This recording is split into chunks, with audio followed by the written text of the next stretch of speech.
2026 সালের বিধানসভা নির্বাচনের আগেই বাংলার রাজনৈতিক ময়দান ক্রমশ উত্তপ্ত হয়ে উঠেছে। ভোটের মুখে রাজনৈতিক সমীকরণে নতুন জল্পনার ইন্ধন জুগিয়েছে বহরমপুরে আজকের এক দৃশ্য।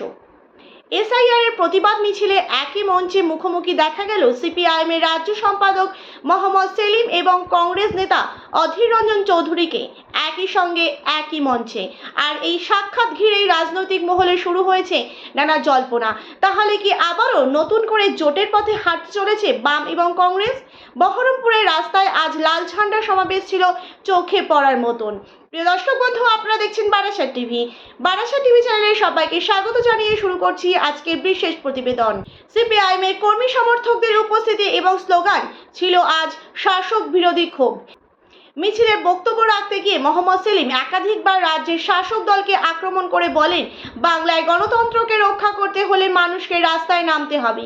তার কথায় মানুষ পরিবর্তন চায়, আর সেই পরিবর্তনের শক্তি তৈরি হচ্ছে রাস্তায় রাস্তায়। রাজনৈতিক মহলের মতে এই মিছিলে আজ অধীর চৌধুরী এবং মোহাম্মদ সেলিমের মুখোমুখি সাক্ষাৎ কাকতালীয় নয়, বরং 2026 নির্বাচনের আগে বিরোধী শক্তি সমন্বয়ে ইঙ্গিত হতে পারে। প্রিয় দর্শক বন্ধু, আপনারা দেখছেন বারাসাত টিভি। বারাসাত টিভি চ্যানেলে নতুন দর্শক হয়ে থাকলে অবশ্যই চ্যানেলটিকে সাবস্ক্রাইব করে পাশে থাকুন নতুন নতুন ভিডিওর আপডেট পাওয়ার জন্য। ভিডিওটি ভালো লেগে থাকলে অবশ্যই লাইক করুন, শেয়ার করুন, আপনাদের মতামত অবশ্যই কমেন্ট বক্সে কমেন্ট করে জানান। নতুন দর্শক হয়ে থাকলে চ্যানেলটিকে সাবস্ক্রাইব করে পাশে থাকা বেল আইকনে ক্লিক করতে কিন্তু একদমই ভুলবেন না। বিশেষ করে মুর্শিদাবাদ জেলায় কংগ্রেসের শক্ত ঘাঁটি এবং বামেদের সংগঠন, এই দুই মিলিয়ে শাসক দলের জন্য বড় চ্যালেঞ্জ তৈরি হতে পারে বলে মনে করছে বিশ্লেষকরা। এদিকে নতুন করে আরেকটি জল্পনা কিন্তু ছড়িয়েছে রাজনৈতিক মহলে। মোহাম্মদ সেলিম নিজেই কি 2026 নির্বাচনে মুর্শিদাবাদের কোনো বিধানসভা আসনে থেকে কি প্রার্থী হতে পারেন? সূত্রের খবর, জেলা সংগঠনকে আরো শক্ত করতে এমন পরিকল্পনা নিয়ে আলোচনা চলছে দলের অন্দরে। যদিও এই বিষয়ে আনুষ্ঠানিকভাবে কোনো কিছু জানানো হয়নি, তবু তৃণমূলের বিরুদ্ধে সরাসরি লড়াইয়ের ডাক একেবারে যে তিনি আগে দিয়েছেন তা এখন নতুন করে আলোচনায় এসেছেন। রাজনৈতিক পর্যবেক্ষকদের মতে একসময় বাংলায় লাল দুর্গ নামে পরিচিত ছিল, আর সেখানে আবারও বামেদের উত্থান দেখা যাবে। শাসক দলের বিরুদ্ধে দুর্নীতি, বেকারত্ব এবং প্রশাসনিক পক্ষপাতিত্বের অভিযোগ তুলে বিরোধীরা ইতিমধ্যে প্রচারে নেমে পড়েছেন। আর সেই প্রেক্ষাপটে বহরমপুরে এই মিছিল যে এক নতুন ধরনের রাজনৈতিক বার্তায় ছিল, লড়াইয়ের ময়দান তৈরি হচ্ছে। তবে শাসক দল এই জল্পনাকে তেমন গুরুত্ব না দিতে কিন্তু নারাজ। তাদের দাবি, মানুষ উন্নয়নের সঙ্গেই আছে। যদিও বিরোধীদের কটাক্ষ উন্নয়নের কথা যতই বলা হচ্ছে, ততই বাস্তবে মানুষের ক্ষোভ বাড়ছে। সব মিলিয়ে 2026 নির্বাচন যতই এগিয়ে আসছে, ততই কিন্তু স্পষ্ট হচ্ছে যে বাংলার রাজনীতি এবার আরো উত্তেজনাপূর্ণ হতে চলেছে। বহরমপুরের রাস্তায় লাল ঝান্ডার উপস্থিতি আর দুই বিরোধী নেতার সাক্ষাৎ যেন বড় লড়াইয়ের পূর্বাভাস দিচ্ছে। 2026 সালের বিধানসভা নির্বাচন যতই এগিয়ে আসে, তত বাংলার রাজনীতিতে নতুন কিন্তু সমীকরণে ইঙ্গিত মিলছে। ঠিক এমনই এক রাজনৈতিক মুহূর্তের সাক্ষী থাকলেও মুর্শিদাবাদের বহরমপুর। এসআইআর এর প্রতিবাদ মিছিলে একই জায়গায় মুখোমুখি দেখা গেল সিপিআইএম এর রাজ্য সম্পাদক মোহাম্মদ সেলিম এবং কংগ্রেসের বর্ষীয়া নেতা অধীর রঞ্জন চৌধুরীকে।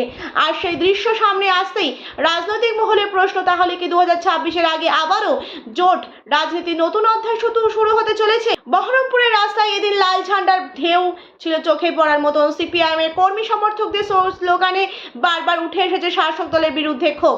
মিছিল থেকে মোহাম্মদ সেলিম সরাসরি তৃণমূল সরকারকে কটাক্ষ করে বলেন, বাংলার গণতন্ত্রকে এমন ভাবে চেপে ধরা হয়েছে যে মানুষ প্রতিবাদের অধিকার পর্যন্ত কেড়ে নেওয়া হচ্ছে। তার দাবি, মানুষ এখন পরিবর্তনের অপেক্ষায় আছে, আর সেই পরিবর্তন ডাকি উঠেছে রাস্তায় রাস্তায়। রাজনৈতিক পর্যবেক্ষকদের মতে মোহাম্মদ সেলিম এবং অধীরের এই যে মুখোমুখি সাক্ষাৎ নিছকে কিন্তু সৌজন্যপূর্ণ নয়, বরং এটি হতে পারে শাসক দলের বিরুদ্ধে বৃহত্তর বিরোধী সমন্বয়ের কিন্তু ইঙ্গিত। কারণ মুর্শিদাবাদে দীর্ঘদিন ধরে কংগ্রেসের শক্ত ঘাঁটি আর বামেদের সংগঠনে এখানে কিন্তু যথেষ্ট সক্রিয়। এই দুই শক্তি একসঙ্গে লড়াই করলে তৃণমূলের জন্য অস্বস্তি বাড়তে পারে বলেই মনে করা হচ্ছে।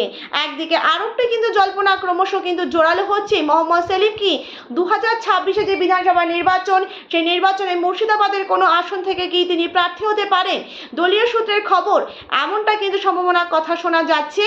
তা যদি সত্যি হয়, তাহলে জেলার রাজনৈতিক লড়াইয়ে কিন্তু বড় ইঙ্গিত মিলবে বলে মনে করছেন রাজনৈতিক মহলের একাংশ। বিরোধীদের কটাক্ষ, শাসক দল যতই উন্নয়নের ঢাক পেটাক, বাস্তবে কিন্তু মানুষের ক্ষোভ দিন দিন বাড়ছে। তাদের অভিযোগ, প্রশাসনিক পক্ষপাতিত্ব, দুর্নীতি এবং গণতান্ত্রিক অধিকার খর্ব করার ঘটনা রাজ্যে নিত্যদিনের কিন্তু ব্যাপার হয়ে দাঁড়িয়েছে। তাই এবার মানুষ কিন্তু জবাব দেবে ভোটের একেবারে ভোট বাক্সে। একসময় যে বাংলাকে বলা হতো বামেদের লাল দুর্গ, সেই ইতিহাস কি আবারও ফিরে আসতে পারে? বহরমপুরের মিছিলে লাল ঝান্ডার ঢেউ এবং বিরোধীদের নেতা এদের এই যে সাক্ষাৎ যেন পুরনো স্মৃতিকে আবারও কিন্তু উস্কে দিচ্ছে। রাজনৈতিক মহলের কটাক্ষ, শাসক দল যতই অবিশ্বাস দেখাক না কেন মাটির নিচে কিন্তু সমীকরণ বদলাচ্ছে। আর সেই বদলের আভাস যেন মিলল আজ বহরমপুরের রাস্তায়, যেখানে লাল ঝান্ডা আবারও জানিয়ে দিল এখনো কিন্তু লড়াই শেষ হয়ে যায়নি। প্রিয় দর্শক বন্ধু, এই ছিল আমাদের আজকের প্রতিবেদন। ভিডিওটি ভালো লেগে থাকলে অবশ্যই লাইক করুন, শেয়ার করুন, আপনাদের মতামত অবশ্যই কমেন্ট বক্সে কমেন্ট করে জানান। নতুন দর্শক হয়ে থাকলে চ্যানেলটিকে সাবস্ক্রাইব করে পাশে থাকা বেল আইকনে ক্লিক করতে কিন্তু একদম ভুলবেন না। আজকের মতন এই পর্যন্ত, ধন্যবাদ সকলকে।